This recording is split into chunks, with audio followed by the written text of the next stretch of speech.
Oui, donc je suis Roland Ferrin. Je m'investis donc pour le centenaire de la guerre 14-18, pour faire une grande expo pour les enfants aussi, pour le devoir de mémoire. Le principal, c'est le devoir de mémoire de ce qui s'est passé sur cette guerre-là, voilà, qui a été dans la boue et la larme, les larmes pendant 4 ans. Voilà.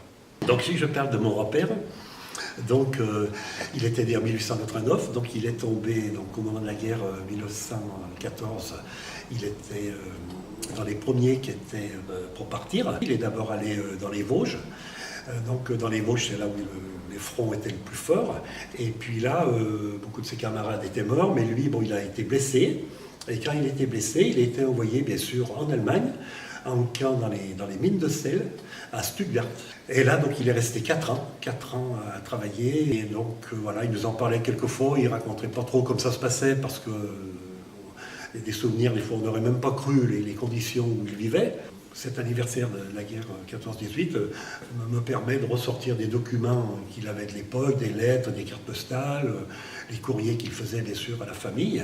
Donc il est de ceux qui ont vécu, il racontait, il a connu comme les tranchées au début, il a connu et puis bon, les hôpitaux mal soignés, et puis les mines de sel où c'était très dur, la misère, où il fallait tenir, il ne comptait même pas revenir à l'époque, hein, c'était très dur. Ça peut se reproduire, qu'on n'est pas garanti, donc complètement, et voir les horreurs de la guerre, il faut que ça se sache, il faut que ça se sache. Voilà.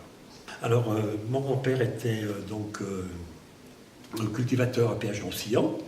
Donc, au retour de la guerre, bien sûr, il s'est marié, il a eu un fils, mon père, un fils unique. Et donc, il a passé sa vie cultivateur et est resté retraité, là. Et puis tout en participant activement à la vie municipale. Oui, alors mon grand-père, je l'ai connu jusqu'à l'âge de 24 ans. Donc il m'a beaucoup appris, entre autres il était musicien, il avait appris avec les frères donc, de Péage-Roussillon, à l'époque il n'y avait pas d'autres associations, donc il avait appris le trombone, il jouait avec la musique du Roudia. Et puis tout petit, bien sûr, mon père n'avait pas appris la musique parce que c'était trop tard, il y avait eu la guerre.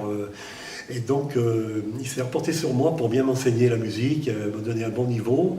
Donc, il s'occupait particulièrement de moi pour m'apprendre le solfège et jouer, bien sûr, avec les associations locales. Donc, je lui dois ça, c'est resté encore aujourd'hui, parce que je joue encore aujourd'hui. Voilà.